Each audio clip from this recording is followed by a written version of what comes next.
Matthew chapter 26. We're going to go as far as we can. So my job's to talk, your job's to listen. You let me know if you get done with yours before mine, right? All right.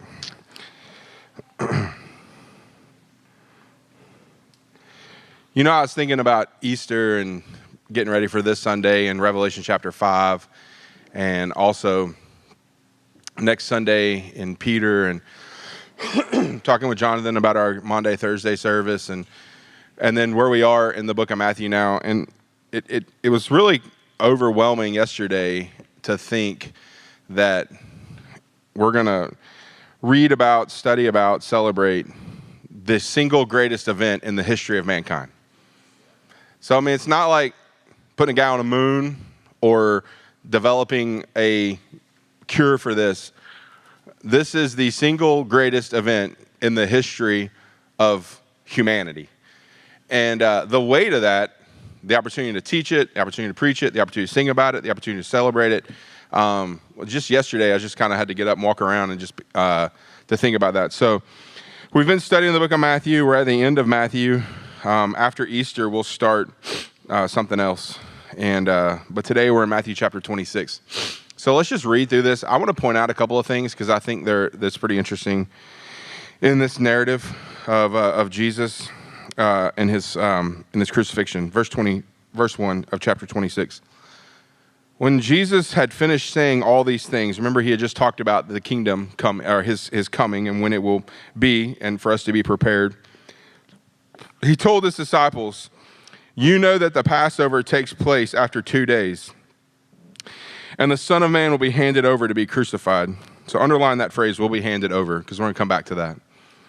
So Jesus is telling them, hey, the Passover's coming, that the Son of Man is going to be handed over, to be crucified. So there's some big words right there to hear from Jesus. I'm going to be handed over, and I'm going to be crucified. Then the chief priests and the elders of the assembly of the people assembled in the courtyard of the high priest, who was named Caiaphas. And they conspired to arrest Jesus in a treacherous way and to kill him. And they said, well, not during the festival, they said, so there won't be rioting among the people. We can't do this right now in the midst of the festival. Verse 6.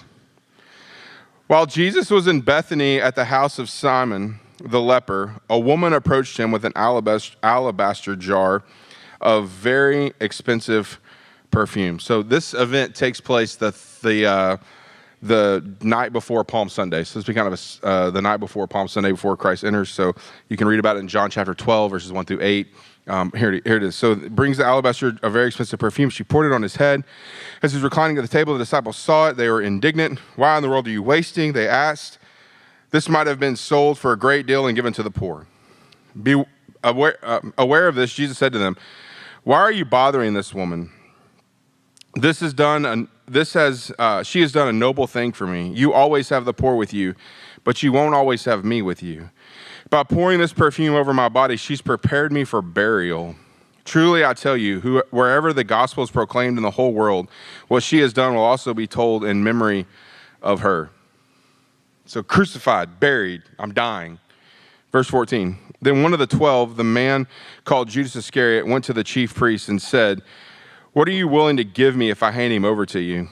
So they weighed out 30 pieces of silver for him. And from that time, he started looking for a good opportunity to betray him.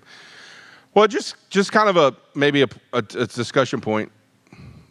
What do you think it was in the midst of all this that caused Judas to be like, "Oh, this is it. We got to turn this guy over. He can't continue on." Why now?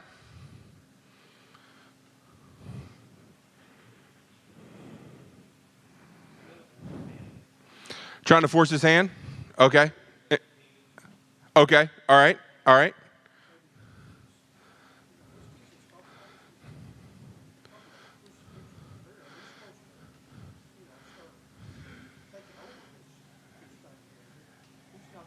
Yeah.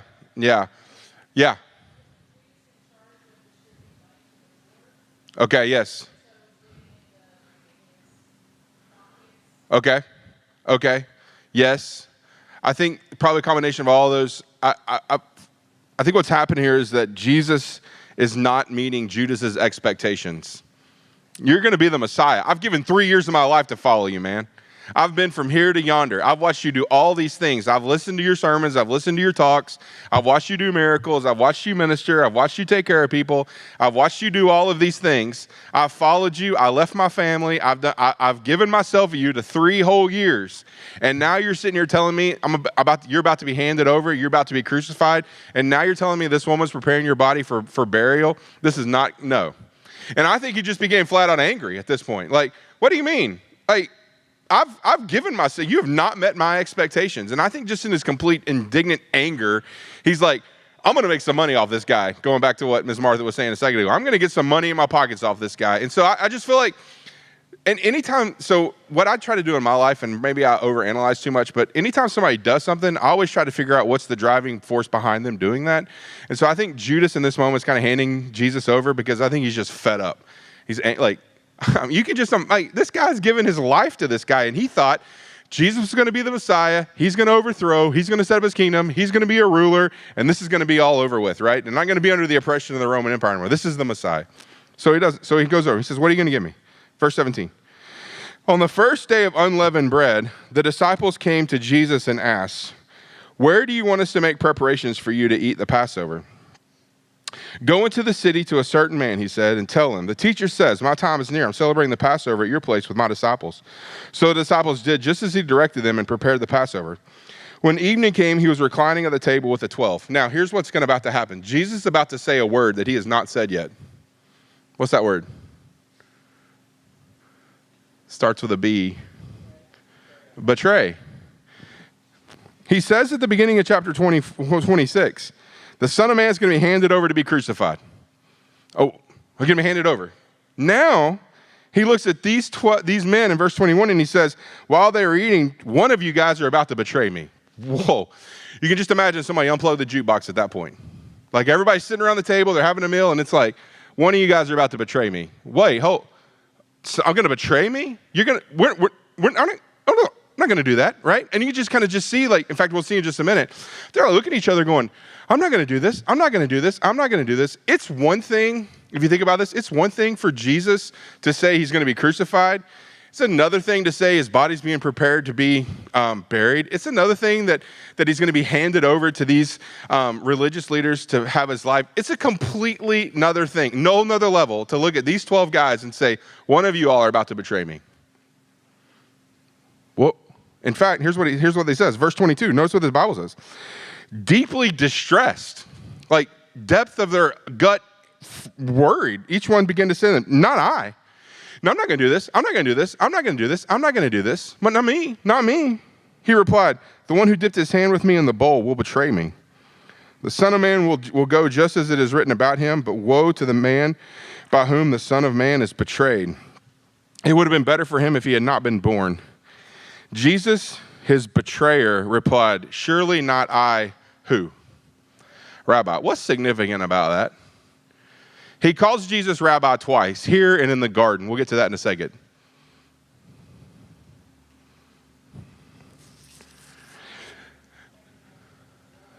Yeah, that's exactly right. He didn't recognize him as Lord. No, he's not. You're not the Son of Man. You're not the Messiah. No, you're just Rabbi. You're just like those other rabbis outside on the street who's got his disciples, who they've been teaching. You're just like one of those folks over there. And so I'm trying to help us understand the heart behind Judas and his actions here. It's like, you're just a rabbi. You're just another teacher. You're just another person. You're just another guy. You're just rabbi. Surely not I, Rabbi. You said it. You've said it, he told him. Verse 26, as they were eating, this is the Lord's Supper, by the way, the Last Supper. As they were eating, Jesus took bread, blessed and broke it, and gave it to the disciples and said, take, eat, this is my body. Then he took a cup, and after giving thanks, he gave it to them and said, drink from it, all of you, for this is my blood of the covenant. This is the new covenant that Jeremiah wrote about in Jeremiah chapter 31, which is poured out for many for the forgiveness of sins. But I tell you, I will not drink of this fruit of the vine from now until that day when I drink it new with you in my Father's kingdom. After singing a hymn, this is the Hallel, Psalms 115 to 118, they went out from the Mount of Olives. I don't spend a whole lot of time there because I'm trying to get the whole story. Verse 31. And Jesus said to them, tonight, all of you will fall away because of me. So one of you is going to betray me, but all of you are you're going to fall away. I will strike the shepherd, and the sheep of the flock will be scattered. But after I have risen, I will go ahead of you to Galilee." Peter told him, even if everyone falls away because of you, I'll never fall away. I'm not doing it. "Truly, I tell you," Jesus said to him, "tonight before the rooster crows, you will deny me 3 times. Even if I have to die for you," Peter told him, "I'll never deny you." And all the disciples said the same thing. Now, this is a familiar story, right? I mean, you've grown up hearing Easter stories, but just pause for a minute and think about the intensity of this room. One of you is going to betray me. Judas gets up and leaves. All of you guys are going to fall away. All you guys are going to, this is what's going to happen. Oh, I'm not going to do it. Then you have the leader of the pack, Peter, stands up and is like, "John may do it, and this guy may do it, and this guy may do it, Andrew, but I'm not doing it. I'm not doing it." No, you're going to do it. You're going to deny me 3 times. Not, if I have to die for you, I'm not going to deny you. It's really interesting to kind of look at just the kind of pride in that situation. Like, I'm not going to do this. Everybody else may do it. I'm not going to do it. Verse 36. "And Jesus came to the place called Gethsemane, and he told the disciples, 'Sit here while I go over there and pray.' Taking along Peter and the sons of Zebedee, he began to be sorrowful and troubled. And he said to them, 'I am deeply grieved to the point of death. Remain here and stay awake with me.' Going a little further, he fell face down and prayed, 'My Father, if it's possible, let this cup pass from me, yet not as I will, but as you will.' Then he came to the disciples and found them sleeping. He asked Peter, 'So can you stay awake with me an hour?' 'Yeah, willing to die for you, but I can't stay awake for you,' right? 'So couldn't you stay with me for an hour? Stay awake and pray so that you won't enter the temptation. The spirit's willing, but the flesh is weak.' Again, a second time, he went away and prayed, 'My Father, if this cannot pass unless I drink it, your will be done.' And he came again and found them sleeping because they could not keep their eyes open. And after leaving them, he went away again and prayed a third time, saying the same thing once more. Then he came to the disciples and said to them, 'Are you still sleeping and resting? The time is near. The Son of Man is betrayed into the hands of sinners. Get up. Let's go. My betrayer is near.' While he was still speaking, Judas, one of the 12, suddenly arrived. A large mob with swords and clubs was with him from the chief priests and elders of the people. His betrayer had given him a sign. 'The one I kiss, he's the one. Arrest him.' So immediately he went up to Jesus and said, 'Greetings,' and there it is again, 'Rabbi.' 'Greetings, teacher.' And he kissed him. 'Friend,' Jesus asked him, 'why have you come?' Then they came up, took hold of Jesus, and arrested him. At that moment, one of those with Jesus reached out his hand and drew his sword. He struck the high priest's servant and cut off his ear. And Jesus told him, 'Put your sword back in its place, because all who take up the sword will perish by the sword. Or do you think that I cannot call my Father who will provide for me here and now with more than 12 legions of angels? How then would the scriptures be fulfilled that say it must happen this way?' At that time, Jesus said to the crowds, 'Have you come out with swords and clubs if I were a criminal to capture me?' This is so good. 'Every day I used to sit teaching in the temple, and you didn't arrest me. But all this happened so that the writings of prophets would be fulfilled.' Then the disciples deserted him and ran away."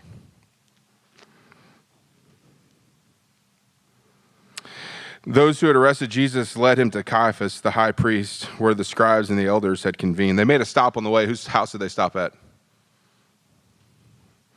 Yeah, Annas. Peter was following him at a distance right to the high priest's courtyard. He went in and was sitting with the servants to see the outcome. The chief priests and the whole Sanhedrin were looking for false testimony against Jesus so they could put him to death. Underline this. But they couldn't find any, even though many false witnesses came forward. Like, they're just lining people up. Can't do it. Finally, 2 who came forward stated, "This man said, I can destroy the temple of God and rebuild it in 3 days." Context always matters. The high priest stood up and said to him, "Don't you have an answer to what these men are testifying against you?" But Jesus kept silent. The high priest said to him, "I charge you under oath by the living God. Tell us you are the Messiah, the Son of God." "You've said it," Jesus told him. "But I tell you, in the future, you will see the Son of Man seated at the right hand of power and coming on the clouds of heaven." Then the high priest tore his robes and said, "He is blaspheming. Why do we still need witnesses? See, now you've heard the blasphemy. What's your decision?" Why is that blasphemy? Why? So up to this point, right, the religious leaders have been following this guy around. We know from a couple of chapters back, they tried to corner him and they couldn't do it. And the Bible's like, that's the last time they ever tried to talk to him about it. And then they have this meeting back in chapter 26 at the very beginning in verse 5. They're like, we got to kill this guy. We take him away. They're like, no, not during the festivals. Riot's going to take place. But then they get to this point with Jesus before the religious leaders. And Jesus says, I tell you, in the future, you'll see the Son of Man seated at the right hand of power coming on the clouds of heaven. And it's that moment the high priest tore his robes, said he was blasphemy, and hands him over. Why now?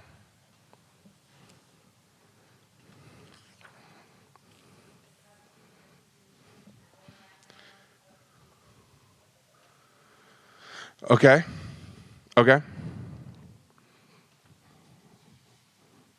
What did? Okay. Yeah. He just. Yeah, go ahead.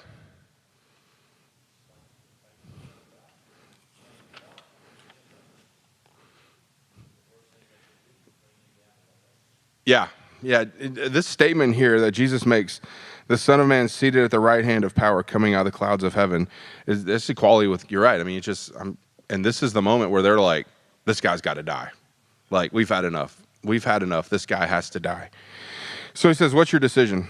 They answered, he deserves death. They spat on his face and beat him. Others slapped him. They said, prophesy to us, Messiah. Who was it that hit you? Now Peter was sitting outside in the courtyard. A servant girl approached him and said, you're with Jesus the Galilean too. But he denied it in front of everyone. I don't know what you're talking about. When he had gone out to the gateway, another woman saw him and told those who were there, this man was with Jesus of Nazareth. And again, he denied it with an oath. I don't know the man. And after a little while, those standing there approached and said to Peter, you really are one of them, since even your accent gives you away. And then he started to curse and swear with an oath. Probably used some fisherman language in that moment there. I don't know the man. Immediately a rooster crowed. And Peter remembered the words Jesus had spoken, before the rooster crows, you will deny me 3 times. And he went outside and he wept bitterly. When daybreak came, all the chief priests and the elders of the people plotted against Jesus to put him to death. After trying him, they led him and handed him over to Pilate, the governor. Then Judas, his betrayer, seeing that Jesus had been condemned, was full of remorse and returned the 30 pieces of silver to the chief priests and elders. I have sinned by betraying innocent blood, he said. What's that to us? We don't care. See to it yourself. So he threw the silver into the temple, departed. Then he went out and he hanged himself. The chief priest took the silver and said, it's not permitted to put it into the temple treasury since it's blood money. They conferred together and bought the potter's field with it as a burial place for foreigners. Therefore, that field has been called the field of blood to this day. Then what was spoken through the prophet Jeremiah was fulfilled. They took the 30 pieces of silver, a price for him whose price was set by the Israelites, and they gave them for the potter's field as the Lord directed me. That's the second time in this story that you've seen this is a fulfillment of Scripture. Now Jesus stood before the governor. Are you the king of the Jews? The governor asked him. Jesus answered, you say so. While he was being accused by the chief priests and the elders, he answered him. Then Pilate said to him, don't you hear how much they're testifying against you? He didn't answer them or even one charge, so that the governor was quite amazed. At the festival, the governor's custom was to release to the crowd a prisoner they wanted. At that time, they had a notorious prisoner called Barabbas. So when they had gathered together, Pilate said to him, who is it you want me to release to you, Barabbas or Jesus, who's called the Christ? For he knew it was because of envy they had handed him over. While he was sitting on the judge's bench, his wife sent word to him, have nothing to do with this righteous man, for today I've suffered terribly in a dream because of him. The chief priests and the elders, however, persuaded the crowds to ask for Barabbas and to execute Jesus. The governor asked him, which of the two do you want to release to you? Barabbas, they answered. Pilate asked him, what should I do then with Jesus, who's called Christ? And they answered, crucify him. Then he said, why? What has he done wrong? They kept shouting all the more, "Crucify him." And Pilate saw that he was getting nowhere, but that a riot was starting. Instead, he took some water, washed his hands in front of the crowd, and said, "I am innocent of this man's blood. See to it yourself." All the people answered, "His blood is on us and our children." Then he released Barabbas to them, and after having Jesus flogged, handed him over to be crucified. Then the governor's soldiers took Jesus into the governor's residence and gathered the whole company around him. They stripped him. They dressed him in a scarlet robe. They twisted together a crown of thorns and put it on his head and placed a staff in his right hand. And they knelt down before him and mocked him. "Hail, King of the Jews!" And they spat on him. They took the staff and they kept beating him on the head. After they mocked him, they stripped him of the robe, put his own clothes on him, and led him away to be crucified. As they were going out, they found Cyrenian, who a man named Simon. They forced him to carry his cross. When they came to a place called Golgotha, which means place of the skull, they gave him wine mixed with gall to drink. But when he tasted it, he refused to drink. After crucifying him, they divided his clothes by casting lots. And then they sat down and were guarding him there. Above his head, they put the charge against him, writing, "This is Jesus, the King of the Jews." Then the two criminals were crucified with him, one on the right and one on the left. Those who passed by were yelling insults to him, shaking their heads and saying, "You who would destroy the temple and rebuild it in 3 days, save yourself. If you're the Son of Man, come down from the cross." In the same way, the chief priests, the scribes, and the elders, they mocked him and said, "He saved others, but he cannot save himself. He is the King of Israel. Let him come down now from the cross, and we will believe him. He trusts in God. Let God rescue him. If he takes pleasure in him, for he said, 'I am the Son of Man.'" In the same way, even the criminals who were crucified with him taunted him. From noon until 3 in the afternoon, darkness came over the whole land.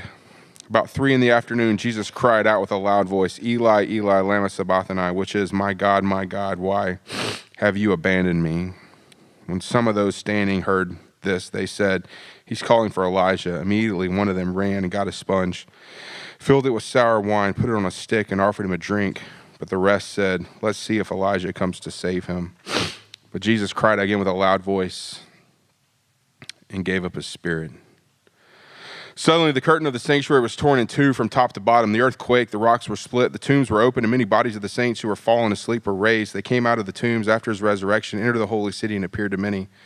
When the centurion and those with him who were keeping watch over Jesus saw the earthquake and the things that had happened, they were terrified, and they said, "Truly, this man was the Son of God." Many women who had followed Jesus from Galilee and looked after him were there watching from a distance. Among them were Mary Magdalene, Mary the mother of James and Joseph, and the mother of Zebedee's sons. When it was evening, a rich man from Arimathea named Joseph came and himself had become a disciple of Jesus. He approached Pilate, asked for Jesus' body, and Pilate ordered it to be released. So Joseph took the body, wrapped it in clean, fine linen, placed it in a new tomb, which he had cut into the rock. He left after rolling a great stone against the entrance of the tomb. Mary Magdalene and the other Marys were seated there, facing the tomb.